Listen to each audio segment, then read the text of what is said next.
nouvelle session Sfar-Arkotova, consacrée donc cette fois-ci non plus à la chirurgie thoracique mais au cœur. Et dans la lignée de ce que l'on a commencé l'année dernière en abordant, vous en souvenez forcément si vous étiez là, le côté droit du cœur, on a donc décidé cette année, de manière très originale, de faire le côté gauche. Et on va écouter successivement donc 3 orateurs qui sont des experts dans leur domaine. Moi, je suis absolument ravi de co-modérer cette session avec Dan Longroy, qui est un ami de longue date maintenant. On a décidé donc de faire des discussions séparées sur les 3 présentations qui abordent des thématiques qui sont quand même un petit peu différentes. Donc chaque orateur a une vingtaine de minutes à peu près pour faire sa présentation. On compte évidemment sur leur professionnalisme pour respecter leur temps de parole. Et nous aurons donc une dizaine de minutes pour discuter chacune des conférences, en espérant que la session vous conviendra. Donc je vous propose de passer d'emblée au premier orateur, qui est donc Philippe Godard de Montpellier, qui va nous parler des nouveautés en matière de prise en charge du choc cardiogénique. Philippe, merci d'être là avec nous aujourd'hui. Merci Jean-Luc, merci aux organisateurs et à Arkotova de m'avoir invité. Alors, pour l'instant, pas encore le lien sur la échappe.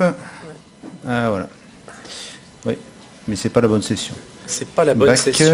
Back. Voilà. Et la 3e. Voilà. On y est. Ouais.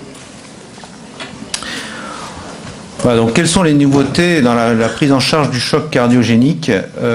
On a déjà eu un aperçu ce matin avec la controverse ECMO précoce ou pas dans une session de fin de matinée. Donc je n'ai aucun conflit d'intérêt à déclarer. Alors, qu'en est-il du choc cardiogénique de nos jours? La définition n'a pas changé. Je ne vais pas faire l'affront de vous la rappeler, elle est juste réécrite ici, mais ça fait appel surtout à une notion d'hypoperfusion tissulaire dans un contexte d'hypotension avec des pressions de remplissage adéquates et une baisse de l'index cardiaque. Comment évolue l'épidémiologie du choc cardiogénique? Alors les études sont forcément des études de cohorte assez vastes et qui prennent toujours un petit peu de temps et de retard par rapport à la réalité.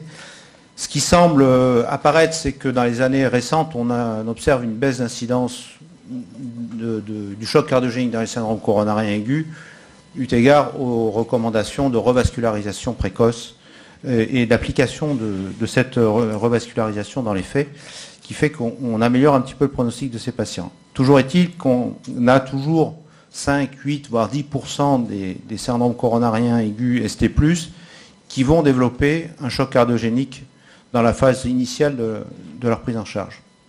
Et un petit peu moins souvent dans les ST-.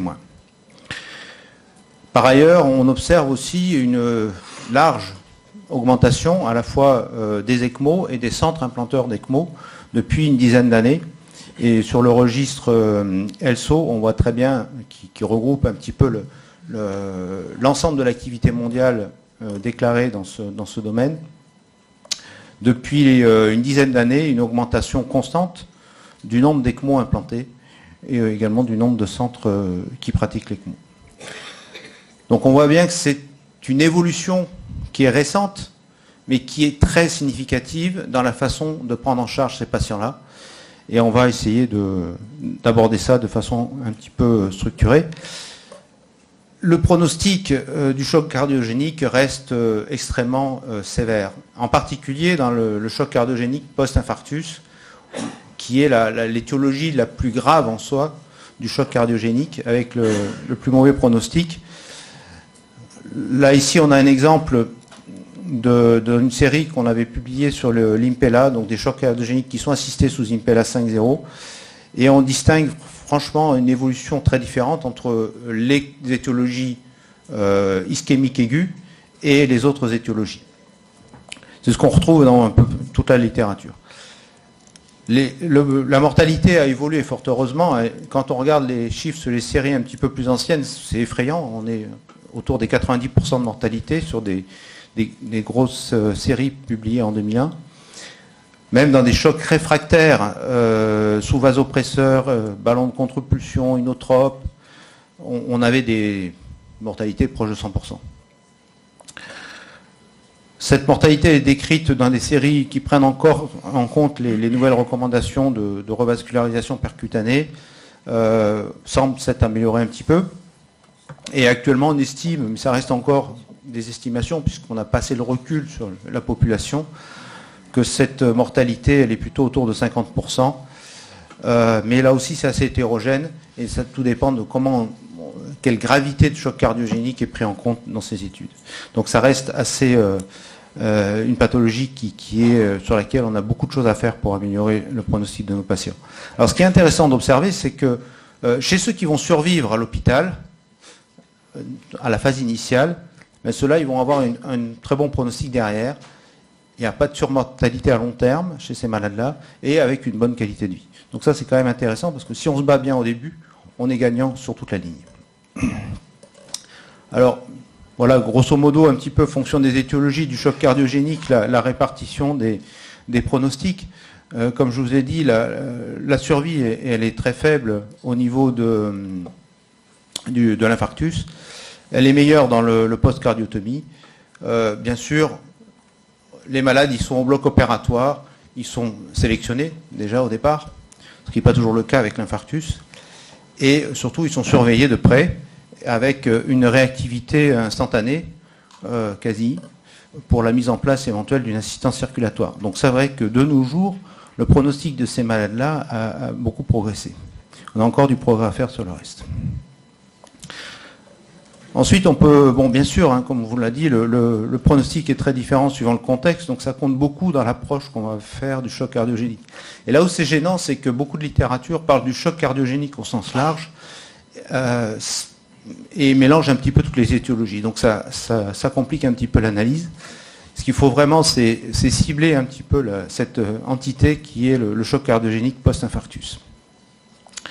Les autres étiologies, on l'a vu, peuvent déboucher sur des thérapeutiques différentes, on en reparlera plus tard. Un autre élément important à considérer, c'est le potentiel de récupération. Comme le disait Nadir Tafer à l'Arcotova cette année, il y a des pathologies qui sont à délai de récupération court, sur lesquelles vraiment les thérapeutiques initiales vont être essentielles, et puis une fois passé ce cap-là, les malades pourront être remis à la vie courante, on va dire. Et les pathologies à des délais de récupération longs qui sont plus difficiles à appréhender, bien sûr, sur la prise en charge, parce que la prise en charge aiguë doit aussi intégrer la stratégie ultérieure. Et de même que pour les patients qui n'ont pas d'espérance de récupération au niveau myocardique. Concernant la problématique du choc cardiogénique post-infarctus, je vous ai laissé ce joli schéma pour bien illustrer le fait que ces patients-là ne vont pas s'améliorer spontanément. Tant qu'on n'a pas une revascularisation efficace, et si celle-ci n'est pas suffisamment rapide ou suffisamment efficace, on est dans un cercle vicieux d'hypotension, d'ischémie myocardique et de réactions systémiques inflammatoires qui vont entraîner forcément le patient vers l'auto-aggravation et les défaillances d'organes et le décès. Comme on l'a vu, le traitement étiologique est essentiel dans le choc cardiogénique post-infarctus, et la revascularisation a largement fait ses preuves face au traitement médical seul, et ce depuis quelques années. De ce fait, c'est dans les recommandations qui sont rééditées régulièrement et qui mettent en premier lieu donc la revascularisation percutanée versus la thrombolyse à chaque fois que c'est possible. Qu'en est-il de l'ensemble de la prise en charge dans le choc cardiogénique? Alors, on a de la chance, on a des recommandations qui ont été actualisées récemment par la Société européenne de cardiologie. On voit qu'il y a beaucoup de recommandations de grade de classe 1, mais les niveaux de preuve, l'ensemble des niveaux de preuve sont relativement faibles, voire très faibles, dans tout ce qui est du domaine du choc cardiogénique. Et ça, c'est bien toute la problématique, on en a discuté déjà ce matin, c'est le manque de preuves dans tout ce domaine. Mais bon, il y a des choses qui restent fortes. On voit que même les cardiologues mettent en place le fluid challenge sur des petits volumes, mais c'est recommandé en première intention. Et on voit que le ballon de contre-pulsion a disparu et même non indiqué. Là, c'est un classe 3, donc c'est fort. On n'a plus la place du ballon de contre-pulsion dans le choc cardiogénique post-infarctus. Alors, qu'est-ce qu'on va faire? On le sait et on va en reparler un petit peu. Il y a certaines limites et peut-être certaines nouveautés dans le traitement pharmacologique. Mais surtout, beaucoup de choses vont tourner autour de l'assistance circulatoire temporaire, les TCS. Alors, le ballon de contre-pulsion n'en fait pas partie, on l'a vu, et restent les ECMO véno-artériels, les microturbines de type Impella, et d'autres techniques qui sont moins répandues en France, comme le tandem Heart. Il y a aussi une notion de stratégie à aborder, c'est-à-dire comment on va mettre tous ces outils en place, à quel moment, pour quel patient. Alors sur le plan pharmacologique, on ne va pas tout détailler parce que on n'en a pas le temps, mais juste quelques mots sur le lévosimendan. Comme vous le savez, bon, le lévosimendan a du mal à faire ses preuves dans l'insuffisance cardiaque aiguë. Il y a très peu d'études qui le testent dans le choc cardiogénique. Et souvent, c'est sur des faibles effectifs de patients, mais c'est un domaine qui est probablement plus intéressant pour la place du lévosimendan. Alors, on a une étude espagnole qui montre l'effet hémodynamique du lévosimendan dans le choc cardiogénique post-infarctus, qui serait un petit peu meilleur que celui de la dobutamine, mais il n'y a absolument aucune donnée d'outcome dans cette étude, sur la survie en particulier. Donc, très bien, on augmente un peu plus l'index cardiaque, mais après, on ne sait pas ce que ça fait. Il y a une étude qui compare, là aussi, sur des petits effectifs de patients, une vingtaine maximum dans chaque groupe, le lévosimendan par rapport à l'enoximone, dans le choc cardiogénique post-infarctus, qui semble montrer, là, sur la survie, un effet plus favorable du lévosimendan. Mais là encore, c'est sur des petites séries. Sur les moyens mécaniques, vous l'avez dit, le ballon de contre-pulsion a été retiré, on ne va pas en parler plus loin, depuis cette étude de Thiel, en particulier, qui montre l'absence de bénéfices à court et à long terme sur la survie, par rapport à un traitement médical simple. Alors, reste la problématique des autres TCS dans le choc cardiogénique. La question se pose de savoir pour quel patient. Pourquoi on met une assistance? C'est pour mettre du débit. Ça, c'est, je veux dire, là-dessus, on n'a aucun doute. Et les patients qui sont en profond bas débit, la question se pose presque plus de savoir s'il faut les assister ou pas. Reste à savoir comment et à quel moment. Alors certains patients ne vont pas bénéficier d'une assistance parce qu'ils ont des comorbidités évidentes qui vont les contre-indiquer, ils ont un âge qui est trop avancé, on est dans des situations qui sont proches de l'impasse thérapeutique. Donc il faut savoir les reconnaître, ces patients-là, pour ne pas se lancer dans des techniques certes abordables de nos jours, mais qui restent lourdes et qui ne peuvent pas s'adresser à toute la population du choc cardiogénique, tout venant. On est obligé de sélectionner les patients. Donc mettre trop d'ECMO chez des patients sur lesquels l'avenir est très compromis, ça risque de compromettre les chances aussi de pouvoir en mettre une à un patient qui pourra en bénéficier. Parce que les ressources, malgré tout, sont limitées, financières, c'est sûr, mais surtout en termes de machines et de place dans nos unités. À quel moment on va devoir la mettre? Est-ce qu'il faut la faire précocement? Est-ce qu'il faut s'adresser uniquement à des chocs réfractaires, à des patients en arrêt cardiaque? On a eu des éléments de réponse ce matin avec M. Mebaza, avec M. De Backer. On en voit que les débats sont ouverts dans ce domaine-là. Ils s'accordent à dire que la plupart du temps, il faut avoir un traitement inotrope inefficace ou mal toléré avant de mettre en place une assistance circulatoire.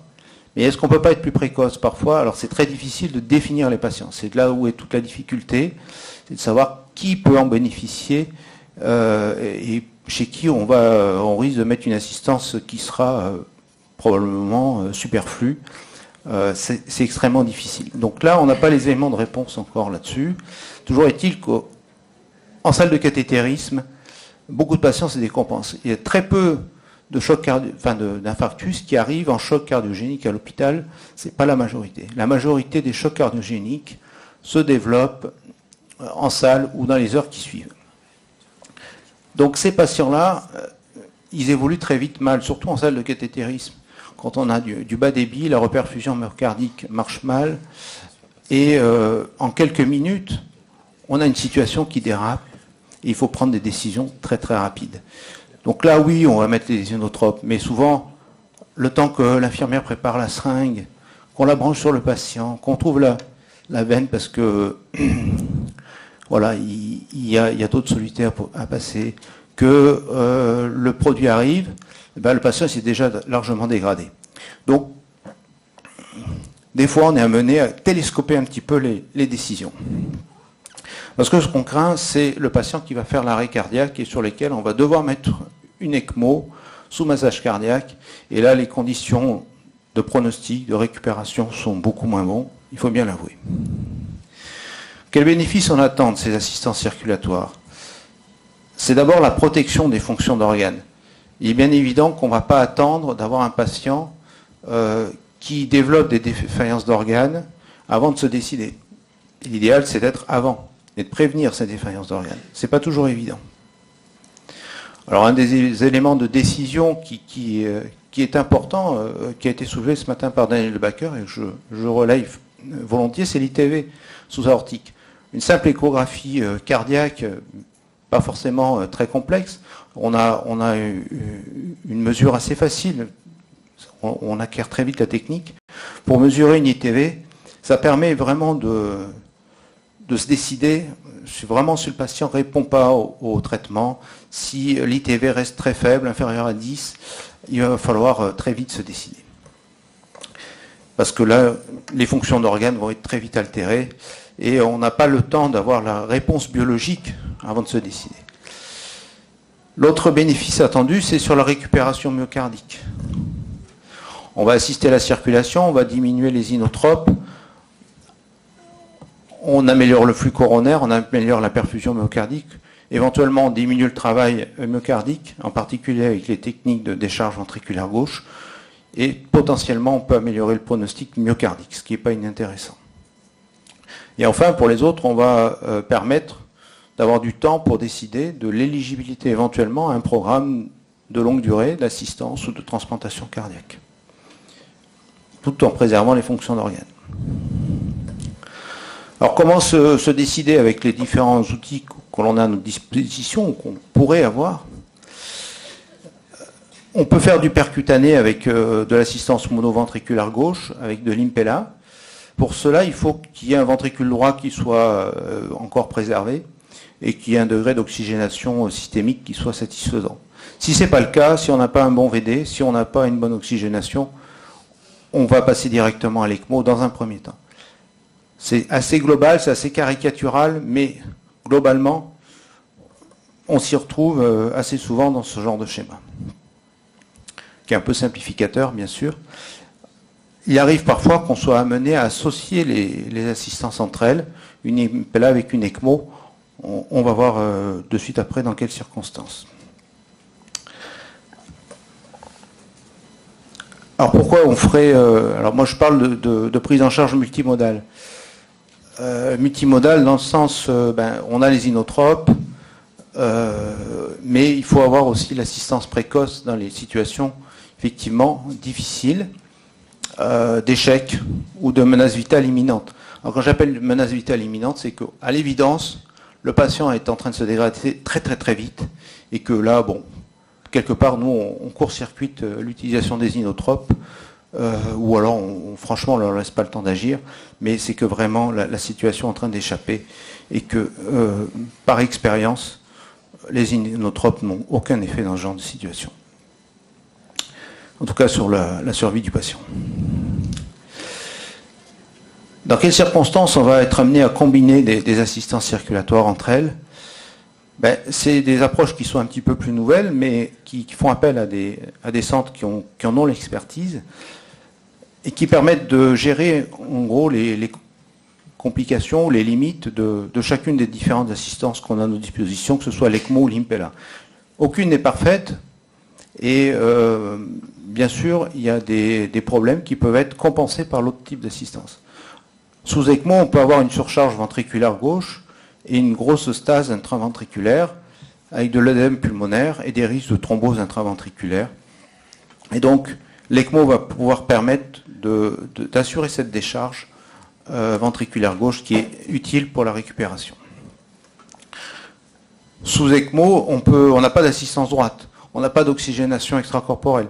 Et donc, on peut être amené à la suppléer par une ECMO supplémentaire. Vous voyez, donc ça, ce sont des associations qui peuvent être utiles entre elles. Mais aussi, quand on combine les dispositifs, on combine aussi les risques de complications. On a ici un exemple de patient qui est en choc cardiogénique post-infarctus. Il a été mis sous ECMO après un passage en fibrillation réfractaire, pour lesquels cas, du coup, les amines n'y faisaient rien. Et très vite, on se retrouve avec un VG qui éjecte quasiment pas, malgré les inotropes, bien sûr, qui ont été maintenus dans ce cas-là, pour essayer de le maintenir en éjection. Mais très très vite, on surveille sous ETO, on avait laissé l'ETO en place, on voit se former, alors que le VG se dilate pas forcément énormément, c'est surtout de la stase intraventriculaire et sur la valve aortique qui apparaît, et une fuite mitrale massive, qui n'est pas affichée ici. Et donc ils vont nous faire décider de mettre en place une décharge par Impella. Alors on a choisi une 5.0 en se disant que très probablement ce patient-là, une fois passé la phase aiguë, on pourrait sevrer l'ECMO et ne garder que l'Impella 5.0 pour l'assistance, pour simplifier un peu l'assistance et la mobilisation du patient. Dès qu'on met en place l'Impella, on a une disparition de toute cette stase qui était pré-thrombotique, hein, et le diamètre ventriculaire est complètement déchargé, bien sûr, ce qui permet d'assurer en tout cas des bonnes conditions sur la reperfusion myocardique. Quels autres éléments on peut mettre en place pour ces malades-là? On peut aussi associer des cures de lévocimandant sous assistance circulatoire, et même assez précocement. Alors il y a assez peu de données là-dessus, sauf ce bel article qui est paru dans le BJA cette année, pour lequel on montre un effet sur la survie pour les patients qui reçoivent du lévocimandant sous ECMO. Et ils sont sevrés plus rapidement, bien sûr, et ils survivent mieux. Un autre aspect très important, je vais en finir avec ça, c'est l'aspect organisationnel. Et dans les centres experts, et puis maintenant dans de plus en plus de centres, se mettent en place des véritables équipes de cardiaques ou de choc, les choc teams, qui font appel à des consensus pluridisciplinaires entre un cardiologue, un anesthésiste, un chirurgien cardiaque, bien sûr, qui, en l'état des moyens disponibles, vont décider d'un certain nombre de procédures qui sont mises en place dans la structure pour la prise en charge avec des arbres décisionnels sur ces patients en choc cardiogénique. Il y a aussi l'organisation inter-établissement en termes de réseau et de centres de référence. Ça dépend beaucoup des régions, mais on peut imaginer que certains centres vont pouvoir mettre en place en urgence un dispositif et se mettre en rapport avec un centre de référence, soit pour garder le malade si tout se passe bien, soit pour le transférer dans les cas les plus complexes ou quand il y a des complications. Le choix du timing est là aussi important. Alors ça, c'est le réseau, hein, effectivement, qui s'articule autour d'un centre régional de référence. Tu as presque terminé. Oui, on a terminé. Okay. Le timing, bien sûr, est important pour sauver du myocarde, mais aussi gagner de l'argent. Donc ce réseau, c'est intéressant, c'est de le comparer avec par exemple ce qui a été mis dans les trauma centers. Et il y a un beau papier dans le JAMA Surgery qui met en parallèle un peu deux types d'organisations. C'est assez intéressant de regarder ça. Dernier élément, on va aller très vite là-dessus, c'est la microcirculation. C'est un élément important sur le plan pronostic, parce qu'il ne suffit pas de restaurer une pression, un débit potentiellement, il faut améliorer la perfusion tissulaire. Très peu d'études là-dessus, si ce n'est ce joli papier qui montre effectivement que ceux qui ont une perfusion tissulaire qui est restaurée survivent beaucoup mieux. De la même manière, on avait observé ça avec la NIRS et la STO2 avec les tests d'occlusion dans le service sur les chocs cardiogéniques, avec une bonne prédiction sur des courbes qui restaient très altérées sur la reperfusion à la 12e heure de la prise en charge, avec de très mauvais pronostics chez ces patients-là. Bon, on va passer un petit peu là-dessus, ça c'est le après-choc cardiogénique. Alors, je dirais sur le choc cardiogénique, on a les outils, et je pense qu'on va les avoir pour quelques années, parce que là, on a quand même fait toutes les avancées technologiques. Il y en aura probablement, mais ça va être des ajustements. Maintenant, il faut savoir bien les utiliser. C'est là où toute la difficulté. Comment faire le diagnostic précoce de ceux qui vont mal évoluer, avec la définition de ce qu'on appelle le pré-choc dans le choc cardiogénique post-infarctus, pour choisir le bon timing, qui est probablement plus important que le choix lui-même du type d'assistance qu'on met en place. Parce qu'on voit qu'après, on peut s'ajuster en fonction de l'évolution de la situation.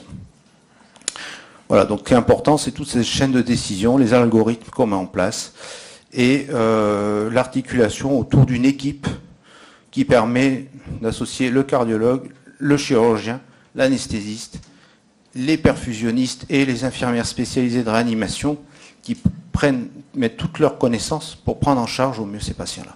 Voilà, je vous remercie.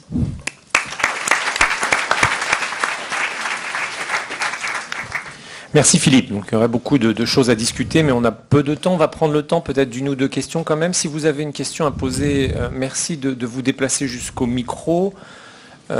Peut-être en attendant éventuellement une ou deux questions.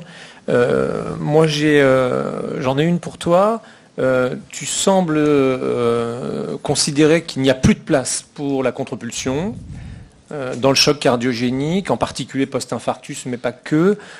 Il me semble que dans les recommandations européennes récentes, il reste quand même quelques indications marginales par rapport à ce qu'on a pu faire à une certaine époque, mais quelques indications. Tu peux nous préciser ça, Oui, Lucas ? tout à fait. Bon, le ballon disparaît un petit peu des guidelines sur le choc cardiogénique post-infarctus, hormis quelques niches sur l'insuffisance mitrale aiguë ou la CIV qui peuvent rester encore un élément important pour assurer un petit peu la diminution de la poche-charge du ventricule gauche en attendant une correction chirurgicale qui forcément sera très rapide derrière.